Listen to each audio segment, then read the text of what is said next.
علیکم، this is Muhammad Usama Ahmed back with a new video.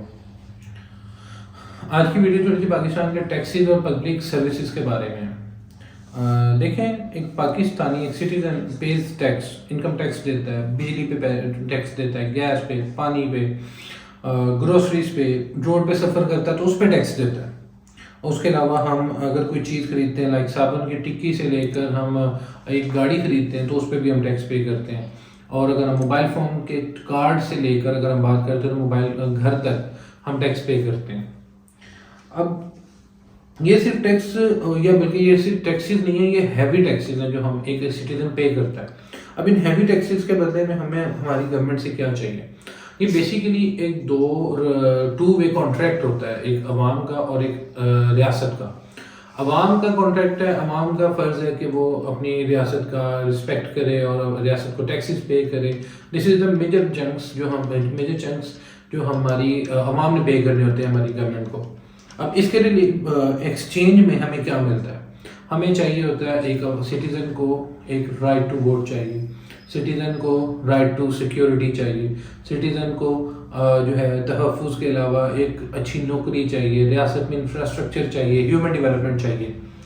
But ہماری government میں آج تک ہم نے دیکھا ہے کہ ایسا کچھ بھی نہیں ملا۔ ریاست اگر یہ فیسلٹیز نہیں دے پاتی اور یہ ٹو وے کانٹریکٹ نہیں رہتا، کیونکہ یہ ون وے تو فالو ہو رہا ہے، عوام ٹیکسز پے کر رہی ہے، آیا وہ انکم ٹیکس ہو، آیا وہ جی ایس ٹیز ہوں، آیا وہ سیلز ٹیکس ہو، آیا وہ کسی صورت میں ٹیکس ہو، ہمیں جب عوام کے گورنمنٹ ہم سے مانگتی ہے ہم لوگ اس ٹائم پہ ٹیکسز پے کرتے ہیں، اور اس کے ریٹرن میں ہمارے سے جو ہم ایک عوام کے طور پہ سٹیزن کے طور پہ ڈیزرو کرتے ہیں ہمیں وہ رائٹس نہیں ملتے ہیں۔ ہم ریکویسٹ کرتے ہیں کہ اگر چلیں آپ زیادہ کچھ نہ کریں، آپ ہمیں صرف ایک چیز دے دیں، آپ ہمیں جو ہے ہمارا رائٹ ٹو سیکیورٹی دے دیں۔ آپ نہیں دے پاتے، آپ فیل ہو جاتے ہیں اس میں۔ ہم آپ سے ریکویسٹ کرتے ہیں آپ ہمیں عزت و احترام دے دیں، آپ اس میں فیل ہو جاتے ہیں۔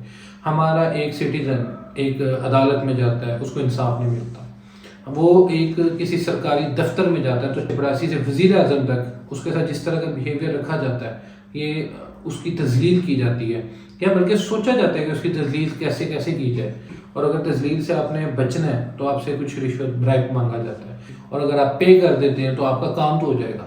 دین اگر ہم ڈیمانڈ کرتے چلیں آپ یہ بھی نہیں دے پاتے، عزت بھی نہیں دے پاتے، سیکیورٹی بھی نہیں دے پاتے، تو آپ ہمیں انصاف دے دیں۔ آپ ہمیں انصاف بھی نہیں دے پاتے، ہماری عدالتوں میں انصاف نہیں ہوتا، آپ ان سب چیزوں میں فیل ہوتے ہیں، تو ہم آپ سے ریکویسٹ کرتے ہیں کہ آپ ہمیں رائٹ ٹو ووٹ دے دیں۔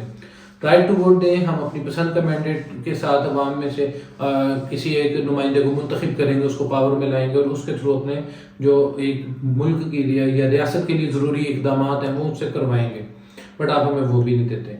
ہم آپ سے ریکویسٹ کرتے ہیں آپ ہمیں رائٹ ٹو اسپیچ دے دیں، آپ ہمیں وہ بھی نہیں دیتے، ہمیں حق خود ارادیت نہیں دیتے، ہمیں بولنے کا حق نہیں دیتے، تو آپ ہمیں کیا دیں گے؟ ہم آپ کو ٹیکسز پے کر رہے ہیں، ہم آپ کی جو ہے ہر جگہ پہ پاکستان کی یا اپنی ریاست کے لیے کوشش کر رہے ہیں، کاوشیں کر رہے ہیں کہ کسی طرح ہماری طرف سے کوتاہی نہ ہو، تو آپ تو یہ ٹو وے کانٹریکٹ کو توڑ رہے ہیں، آپ کانٹریکٹ کو پورا نہیں کر رہے۔ ٹو وے کانٹریکٹ میں کچھ بھی دینے میں ناکام ہوتے ہیں تو کیا فائدہ ایسی آئین کا، یا کیا فائدہ ایسی عدالتوں کا، یا کیا فائدہ ایسے قانون کا؟ پاکستان میں کہیں بھی جوڈیشری انڈیپینڈنٹ نہیں ہے۔ جیسے کچھ دن پہلے ایک کیس آتا ہے جس میں ہماری جو ہے معزز جج صاحبان خط لکھتے ہیں سپریم کورٹ کو، اس طرح کے واقعات بھی ہم دیکھ رہے ہیں۔ اگر آپ پاکستان میں کوئی انصاف کا تقاضا نہیں پورا کر سکتے، آپ اس ٹو وے کانٹریکٹ کو فلفل نہیں کر سکتے، آپ عوام کو کوئی رائٹ نہیں دے سکتے، تو پھر پاکستان میں عوام کب تک اس چیز کو برداشت کرے گی؟ کب تک ریاست ان چیزوں سے بھاگے گی؟ اللہ پاکستان کا حامی و ناصر ہو۔ میاں اسامہ سائننگ آف۔